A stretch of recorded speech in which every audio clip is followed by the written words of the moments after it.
Olá, seja bem-vindo ao canal Conversa Geográfica. Sou o professor Gabriel e no vídeo de hoje faremos a resolução de algumas questões voltadas a vestibulares e preparatórios da ESA e da SpaceX. Para você que ainda não é inscrito no canal, seja muito bem-vindo, peço que dê um like, compartilhe com seus amigos e vamos às questões. Então, iniciaremos com uma primeira questão que diz o seguinte: a classificação do relevo brasileiro em grandes unidades ou compartimentos é uma síntese dos processos de construção e modelagem da superfície terrestre e das formas resultantes. Esta classificação distingue três tipos de compartimentos que são: na primeira afirmativa, ele coloca para a gente, na letra A, planaltos, planícies e dobramentos modernos. Quando falamos do relevo brasileiro, temos determinadas características do nosso território que são muito específicas, e uma delas é exatamente o fato do Brasil estar situado no centro de uma placa tectônica. E por esse motivo, ocorre a inexistência dos chamados dobramentos modernos, que são originados a partir do movimento de encontro de placas tectônicas que dariam origem às formações montanhosas. Portanto, a letra A podemos descartar. Na letra B, apresenta os escudos cristalinos, bacias sedimentares e os dobramentos modernos. Na letra B, os dobramentos modernos também aparecem, logo podemos então descartar também essa alternativa. Na letra C, aparecem os planaltos, planícies e depressões. E na letra D, as chapadas, depressões e bacias sedimentares. Vale dizer que as formações de chapadas e serras são subconjuntos dos planaltos. Logo, temos aí três unidades de relevo na letra C, que são os planaltos, planícies e depressões, que de fato formam a estrutura do território brasileiro. Portanto, a afirmativa correta é a letra C. A questão número 2 coloca para a gente que o relevo resulta da atuação dos agentes internos e externos na crosta terrestre. Sobre os agentes endógenos, ou seja, os agentes que atuam no interior da crosta terrestre ou agentes internos, assinale a alternativa que define. Na letra A, diz que são aqueles impulsionados pela energia contida no interior do planeta. De fato, esses agentes atuam no interior da crosta terrestre e, evidentemente, são impulsionados pela energia geológica do planeta. Na letra B, diz que também são chamados de agentes exógenos e atuam modelando a crosta. Logo, podemos descartar, uma vez que os agentes exógenos são aqueles que atuam na superfície terrestre e, portanto, não estariam classificados como agentes internos. Na letra C, divide-se em químico, físico e biológico. Nesse caso, seriam os tipos de intemperismo, conforme vimos em vídeos anteriores. Na letra D, diz que resulta da reação entre a água e a rocha. Esse tipo de reação descreve exatamente o tipo de intemperismo conhecido como intemperismo químico. E na letra E, fala da ação humana sobre a Terra, que seria a atuação dos agentes antrópicos. Portanto, a opção correta é a letra A.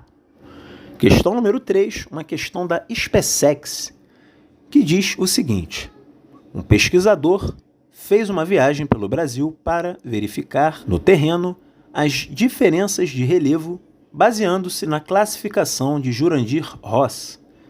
Viajando da cidade 1 em direção à cidade 2, conforme indicado na figura, o pesquisador encontrou sucessivamente os seguintes tipos de relevo. Quando analisamos a figura, temos por base algumas unidades do relevo de acordo com a classificação de Jurandir Ross. Logo no ponto 1, temos uma unidade de relevo na cidade 1, de acordo com a classificação do professor Jurandir Ross, a depressão marginal amazônica. Então, seria a unidade do relevo da depressão. Seguindo esse trajeto, nós temos o planalto, né? Uma unidade planáutica de acordo com o mapa, né? A gente pode observar, por exemplo, na cor mais escura, um perfil topográfico que mostra exatamente a região da Amazônia Oriental.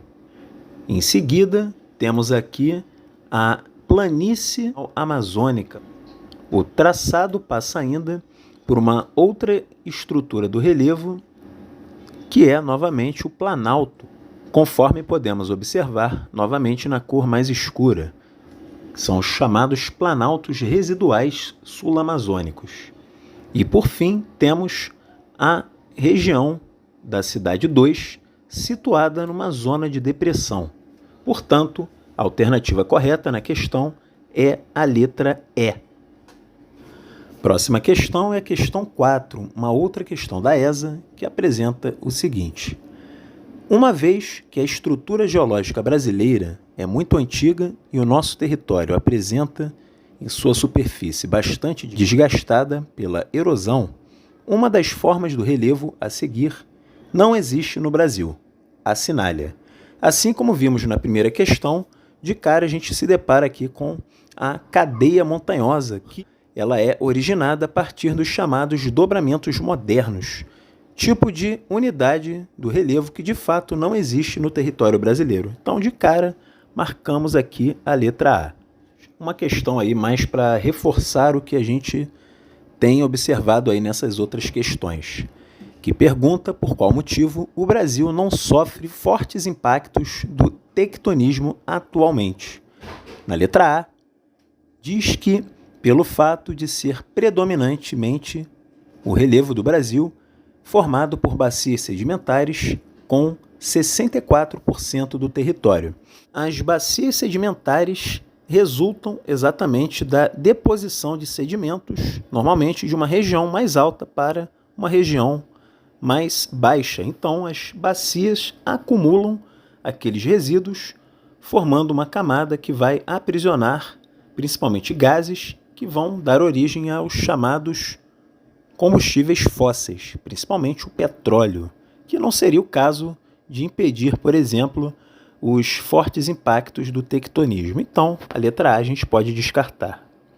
Na letra B, diz que por conta dos escudos cristalinos, que são muito antigos e resistentes. Essa formação do relevo, né, do arcabouço do território brasileiro, não tem também nenhuma interferência direta, mesmo porque eles são originados a partir dos maciços antigos ou dobramentos antigos. Fato esse que mostra que a estrutura geológica brasileira é bastante antiga. Na letra C, fala pelo fato de encontrar-se no meio da placa sul-americana, longe das bordas. De fato, uma vez que um território está numa região mais distante do encontro das placas tectônicas ou no encontro das bordas tectônicas, essa região, evidentemente, é menos sujeita a fortes impactos. Então, podemos com certeza marcar a letra C. A letra D, por ter um grande território, certamente não tem nenhum sentido, assim como por não ser uma região costeira. O Brasil, na verdade, tem mais de 8.000 quilômetros de litoral, o que também não interferiria, no caso, esses impactos. Então, número 5, opção C. E por fim, tem uma última questão que fala o seguinte: a crosta terrestre é formada por 3 tipos de estruturas geológicas caracterizadas pelos tipos predominantes de rochas, pelo processo de formação e pela idade geológica. Essas estruturas são os maciços cristalinos, as bacias sedimentares e os dobramentos modernos. Sobre esse assunto, é correto afirmar, letra A, temos os maciços antigos ou escudos cristalinos, que datam da era pré-cambriana e são constituídos por rochas sedimentares e são ricos em jazidas de minerais não metálicos. Quando falamos dos escudos cristalinos, estamos nos referindo a uma estrutura de relevo muito antiga e normalmente ela abriga minerais metálicos em abundância, né? São típicos de estruturas que, por exemplo, no Brasil, abrigam, principalmente no estado de Minas Gerais, na região do quadrilátero ferrífero, grandes reservas de metais preciosos. Portanto, descartamos essa alternativa, mesmo porque rochas sedimentares normalmente são formadas em regiões próximas a bacias sedimentares. Na letra B, as bacias sedimentares são formações muito recentes datando da era quaternária, ricas em minerais energéticos e com intenso processo erosivo. Constituem 64% do território brasileiro.